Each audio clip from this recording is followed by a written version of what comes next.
All right, good morning, everyone. It is 4:01. If you're up early with us right now and want to know about Hurricane Matthew, we continue our continuous coverage here of the storm as we have been doing since yesterday afternoon.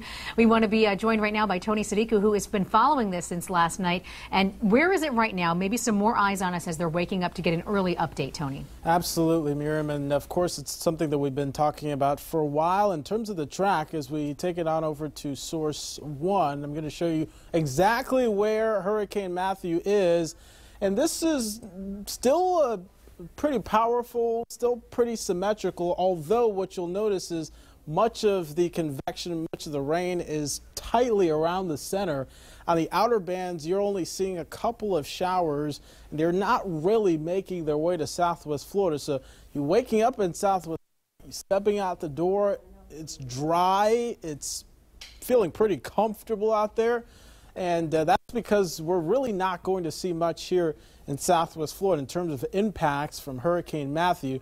But there are folks who will definitely have Matthew to be talking about as they're waking up here this morning. So that is one of those things that we're going to be watching for as we approach, say, the next couple of hours here across Southwest Florida. So once again, still a very powerful hurricane that's I'm going to show you the track here in a little bit. Just wanted to adjust something here as I give you a better idea of what's going on.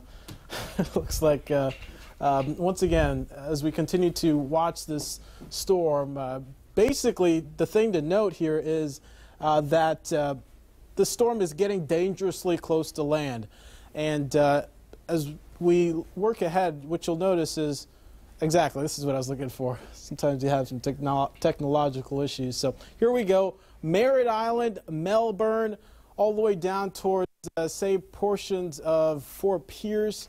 They're likely getting battered with some hurricane force winds at this point. Should point out this has weakened. Maybe we were sleeping, was a Category 4. Now waking up, it's a Category 3, so it has gone through some weakening. It has gone through what we know is basically an eye wall replacement cycle, where the eye wall kind of redevelops and expands a little bit in terms of where the hurricane force winds are. And just so you watch this with me, still pretty much paralleling the state, but the expectation is that we could still see the eye wall, which, by the way, is where the strongest winds are, make enough of a turn to the west or to the northwest that it will interact with some of the land areas, and as a result really provide some devastating conditions.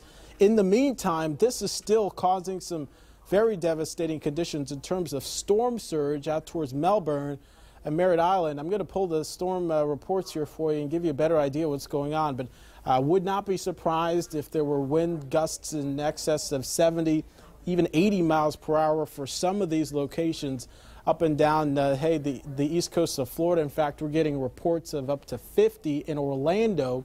Of course, Orlando is more inland than that. So looking ahead further up towards the first coast, we're already seeing some beginning bands of showers and rain moving through, say, Jacksonville, Duval County, down even towards Gainesville, where we know that the weekend game, UF versus LSU, has been postponed at the present time. Closer to home, Glades County, seeing just some showers moving through Lake Okeechobee, and this continued to track on towards the east. Not much of an impact in Clewiston, where, of course, many folks were concerned over there, as well as LaBelle.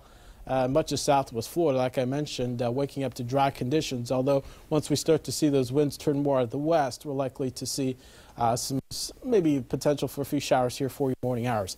Big look at satellite, still a very massive storm that's still likely to threaten some of the eastern coast of Florida. Here's the latest track, 4 o'clock here. The storm, 120 miles per hour. That's a Cat 3, but the gusts, 160.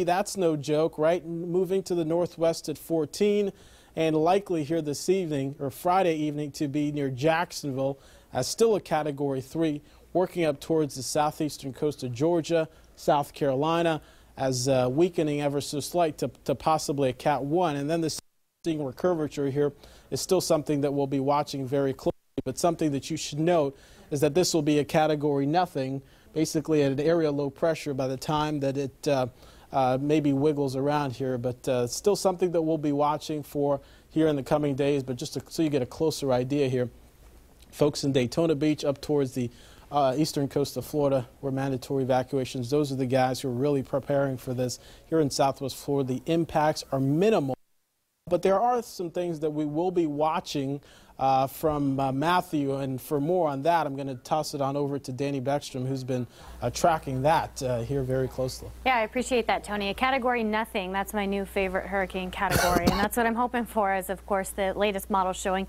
the remnants of Matthew looping around. Do want to update you on what we're dealing with right now. Still in a tropical storm warning for Glades, Hendry, and Highlands County, which means tropical storm-like conditions still expected, but I would guess not for long. The next few hours, our conditions will start clearing out, I would say, by 10, 11 o'clock in the morning as the sun's coming up on your Friday.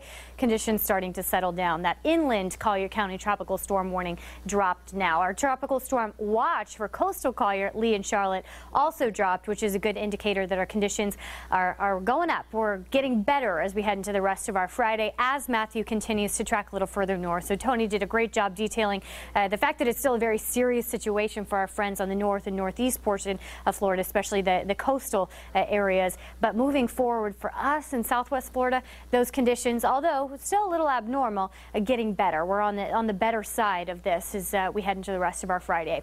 Hurricane warning still going to be extended through those areas Tony was just talking about, all the way up through the northeast portion of Florida here, Jacksonville, and then into the coastal portions of Georgia, even South Carolina, rather, still going to see the threat from Matthew as we head into the next few days. I do want to detail, though, what we're dealing with right now. I showed you the watches, showing you the warnings. It's more so the winds than the rain. That's what we've been saying on Fox 4 Morning News all week long. It's a wind event for us more so than rain, and that's what we're seeing right now. Wind gusts up to about 23, 24 for Punta Gorda, Naples. Our wind gusts have been anywhere between about 20 and 30 miles per hour so far this morning.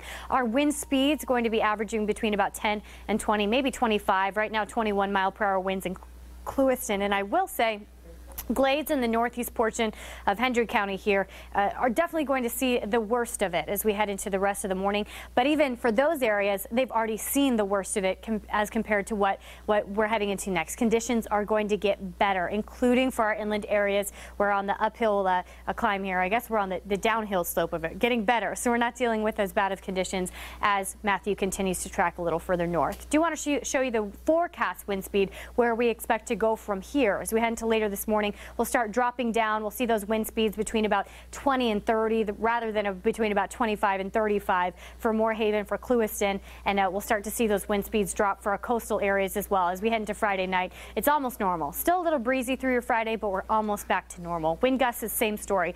The later we get into our Friday, the more normal these wind gusts look.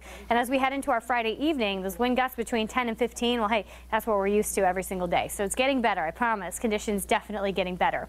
We'll also be able to tell that this system that Matthew is tracking further north and getting better for us with the wind direction. As we head into this afternoon, those winds starting to come right off the Gulf out of the west, which means Matthew tracking a little further north, taking most of the messy weather with it, and will look a lot better. Certainly still a very serious and devastating situation for our east coast here. I don't want to downplay that, but specifically talking about Southwest Florida, we're going to continue looking better. Projected wind field, of course, moving on with Matthew. I would say by about 10, 11 o'clock in the morning, Glades and Hendry County both out of that tropical storm force wind field. So although we still could have some hurricane force winds on the east coast of Florida, for Southwest Florida, that's when we really start to improve. 10, 11 o'clock, we won't be feeling those tropical storm force gusts anymore.